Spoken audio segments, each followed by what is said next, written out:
President wantu osauka woyamba kuno ku Malawi kuwatumikira Malawi mosayang'ana nkhope, mosayang'ana chigawo, mosayang'ana chipani, chifukwa activist weni sayang'ana chipani. Activist weni does not belong to a particular party. Activist weni amayimirira Malawi ndipo alibe nthawi yokondera. Lero tiyankhulapo nkhani zimene zikupha Malawi pang'ono ndi pang'ono, koma zimaoneka ngati nkhani zimenezo nzopanda pake. Pang'ono ndi pang'ono Malawi akuwonongeka, ndipo tikambirana nkhani zimenezi chifukwa inu akuluakulu mukamakhala m'mipandomo muzidziwa kuti simukusogolera anthu a DPP, simukusogolera anthu a UDF, simukusogolera anthu a Ford, simukusogolera anthu a PP, simukusogolera a UTM, koma mukusogolera Malawi. Ndiye pali mchitidwe wina umene ukuchitika muno ndi Malawi pang'ono ndi pang'ono, we are losing ground. Koma mwina tisanafike kumeneko mundilole kuti ndiyalirire anthu akumzimba makamaka za kuwonongeka kwa msewu wotchedwa Khosolo umene umakalumikizisa ku Katete, komanso omwe umathandiza anthu a bizinesi amene akuchokera ku Nkhatabe, Nkhotakota, komanso Kasungu. Aboma kumene muliko makamaka inu ajapi Mohango, anduna ona za mtengatenga ndi mtokoma, tathamangirani mukaone msewu umene wa Khosolo mmene waonongekera. Anthu akulephera kupita ku chipatala, azimayi akuberekera mu msewu chifukwa cha kuwonongeka kwa msewu. Mwina mukanangotenga kagreda kokha kangoyenda zimwina zikanathandiza pamene mwina mukudikirira kuti mwina mukhale ndi mapulani oti mukonze msewu umenewu. Msewu wa Khosolo kumzimba waonongeka kwambiri, andi yeti ndi msewu wodalirika kwa anthu a bizinesi, komanso umalumikiza maboma angapo. Mukapita ku Nkhotakota, mukapita ku Kasungu, mukapita ku Nkhatabe, msewu umene umathandiza kwambiri, msewu wa Khosolo umene waonongeka. Nkhani ina amene tikufuna tikambirane pano ndi uthenga umene ndikufuna ndiupitise kuboma, kunena kuti mwaliona mmene yagwerera ya mvula tu yagwa mwakatangale kwambiri. Mmeneso lili ziko la katangale la Malawi, ziko lozaza ndi katangale okhaokha, motero kuti pakali panomba mukamamangana chonchi ndikudabwa nazo kuti kodi maumboni anthu amene mukuwamangirawa muli nawo, chifukwa tu palipena kumamanga anthu kupita ku khoti kujanso kana kuti tulusani tu mulandu umene mukumuyimbira munthu kulizi. Sindikudziwa kuti kodi andaleno mmachita kupangana, is this a political stunt or what? Kuwamanga anthu koma kupita nawo ku khoti kumalephera kuwasegulira milandu. Mukummanga munthu koma musana muchite investigate, musana mpezere mulandu. Izizi mudziwe kuti boma liziononga bendalama. Anthu ovutika azinkerankera be kumavutika, anthu olemera azinkerankera be kumalemera, chifukwa anthu amene akasoma ku khoti azawina milandu. Koma nkhani yayikulu tikunena kuti mwayiona mvula inu aboma. Iyi ni nthawi sopano yonena kuti tikanakhala pansi ngati ziko, kuzitenga ndale kuzisiyapo, kuwayitana azipani zonse kandi a MCP, a UDF, a Ford, a UTM, nonse a DPP, ndikukhala pansi ndikuchita strategize kodi how do we go forward as a country. Ziko laonongeka ilili, mukumapita kumakazala mitengo, koma mitengo yakale osayichita protect. Lero makala alipena palipose, do you expect good things? Mvula tu yaenda mwanjomba, pakali panopa ndiye kuling'amba yoopsya. Andine ndikanakondwa siku lina nditaona asogoleri azipani mmene amapangira maiko ena mutabwera pansi ndikukhala pansi ndikuchita brainstorm kunena kuti kodi tingapange bwanji kuti ziko lathu litisamadalire mvula. Ziko lodalisidwa limene lipena palipose pali misinje, komanso tili ni nyanja imene pa ziko lonse lapansi anthu amayisirira. Ena amabwera mmene ndikubamo somba ndikupita nazo maiko akwawo ndikumakapanga nsomba zambiri, koma ife ziko lathu ili ndilotembereredwa. Asogoleri athu, anthu athu amene akugwira ntchito za boma chimene amaziwa ndikuba. mukaitenga project imene jayimachidwa kuti Shire River Basin, Shire Valley kandi Shire River Basin ikangokambidwa kuchokera 2012 pakana lero palibe chimene chachitikapo. Taona ni mene alili madera ngati mene kulili ku Balaka, ku Mangochi, ku Nkhotakota, ku Salima, madera ngati ku Nsanje mene ng'amba yamenyera, ku Monkey Bay, kukwana nkumba ku amene ati akolole thumba ndiye kuti amene yoyo Mulungu wamuyendera mumapadera dera. Inali nthawi yokuti titenge ndale tizisiye apo tipulumuse ziko chifukwa kunja kunoto anthu akuzunzika kopya. Ikanakhalapo program yonena kuti mupange alimi ang'ono akulu akhale ndi magulu awo apangire ziko la ulimi othirira. Iyi ndi nthawi yokuti tipiteno tisintheno from kudalira mvula kupita ku ulimi othirira. Izi zithandiza ziko kwambiri, koma chimene timaziwa ife ndikuba, chimene timaziwa ife ndikuononga ma resources a ziko lino, natural resources. Madera athu ambiri mitengo yaonongeka, madera athu ambiri kuli chipalamba, koma izi ndizofuna faja amene amakhala pasogolo ndi andale. So ndikulirira ziko langa, ndikumulirira mzimayi wa kusalima amene ali pa gulu lawo, ndikumulirira mzimayi wa ku Balaka, wa ku Mangochi, wa ku Machinga, wa ku Zomba amene alibe china chilichonse amadalira ulimi, amadalira kena kache kuti akazale kena kuana ajese, chifukwa mwa anthu onse amene amavutika kwambiri ndi azimayi. Choncho Amalawi tateni tione asogoleri athu, tateni tione outside box kuti kodi ziko lathu tingali pulumuse bwanji. Lero tikambirana nkhani zimene zimaoneka ngati zophweka choncho, nkhani zimene zimaoneka ngati zopanda ntchito koma zikuononga ziko pang'ono ndi pang'ono. Mwachisanzo tiyeni titenge nkhani yolemba anthu ntchito. Mukayiona ziko lathu mene limayendera, kulemba anthu ntchito ndiye kuti pokapo ukhale ndi m'bale wako, ndiye kuti umulemba munthuyo ntchito kapena munthuyo alembedwa ntchito. Ku Malawi kuno kuli sankho loopsa.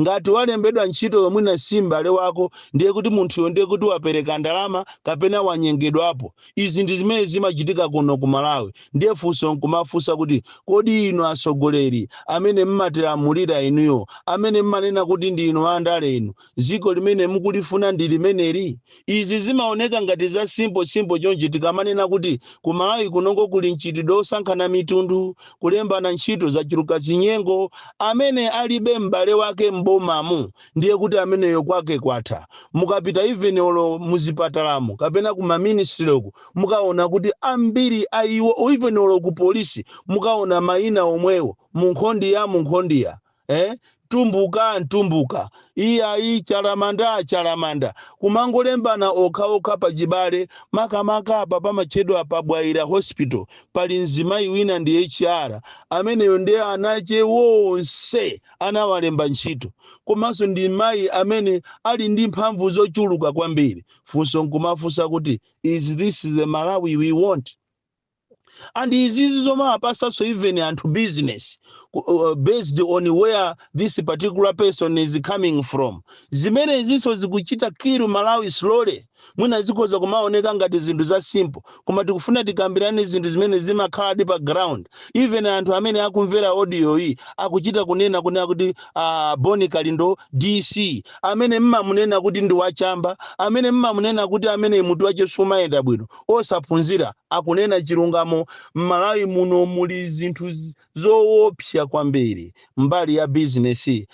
Mpasa munthu business chifukwa ndi ochokera khandi kumulanje, kandi ochokera kutolo ngati nthawi imene akulamulira a DPP. Nthawi iso yamalamulira a MCP anthu onse amapasidwa business anali ochokera ku Central Region. Sindikudziwa kuti ndi Malawi wuti amene tizakhale nawe nthawi imene yonso. Nthawi iyo ya PP iyo anthu ena anafika pomasintha magalimoto awo kumalemba ZA. Pakali pano mukaona magalimoto amene akuyendera anthu ambiri ndi MJ ndi TO. Inaliponso nthawi ya Bakiri Muluzi anthu aufuna ma favors amalemba kuti iwo ndi ochokera ku Machinga, komatu munthu yokwawo ndi kukaronga.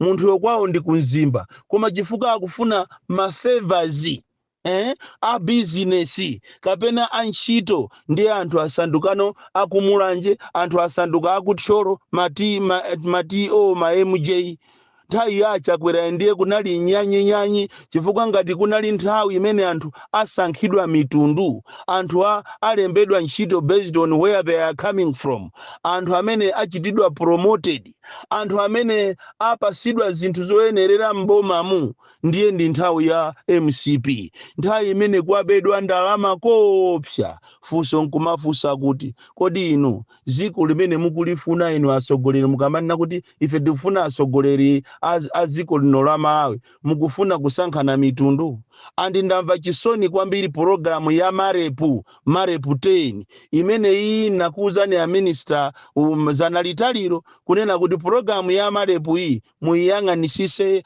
anthu anapasidwa ma contract no objection koma kwa anthu 23 amene apereka ndalama komanso achibale ochokera mtundu wa alomwe amene wanda amene apasidwa ma contract asainisidwa koma magulu anthu 13 makampani 13 amene wasanasainisidwebe chifukwa chani akuchitidwa vetting ena amene anali a MCP ndiye amene wanachosedwapo kale koma mukuziwa kuti ngakhale kuti MCP inali yoyipa koma analipo enaso akutcholo ndi kumulanje amene ankapanga business aliponso ena akumpoto amene akapasidwa business tatiyeni tisiye ndale timutenge Malawi chifukwa anthu ifeyo timadalirana anthu ifeyo kuli ma intermarriages ambiri ena akukalonga anakwatiwa kumulanje ena akumulanje anakwatiwa kunkhotakota ena akutcholo anakwatiwa kulilongwe ndipo mukaone mitundu yathu iyi kuno ku Malawi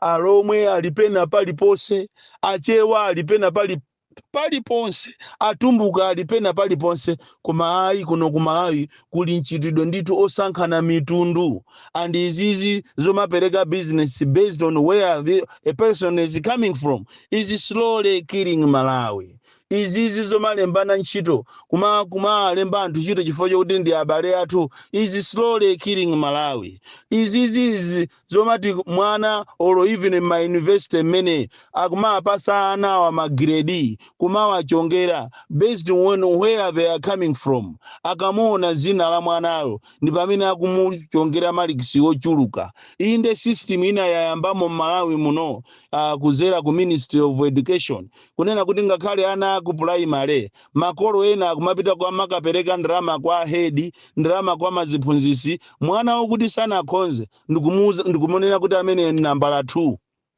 amene nambala 5 mwana amene wakhonza ndikumulepheresa chifukwa chani ati makolo ake sanapereke ndalama ndi ziko lomvesa chisoni kwambiri ziko la Malawi Katangale alipena paliponse Katangale so nafuna ndikupaseni warning kunena kuti slowly Malawi is becoming a dangerous country to live pamene anthu a business amachita business based on where they are coming from kapena apereka ndalama zochuluka anthu antchito amalembedwa ntchito based on where they are coming from kapena so apereka ndalama kapena ena wanyengedwa iyi ana asukulu akukhonza chifukwa chonena kuti where they are coming from kapena so anyengedwa kapena so apereka ndalama komanso tikayang'ana nkhani ya mapromotion muona kuti mapromotion akumabwera chifukwa cha kumene akuchokera munthu kapena iyayi apereka ndalama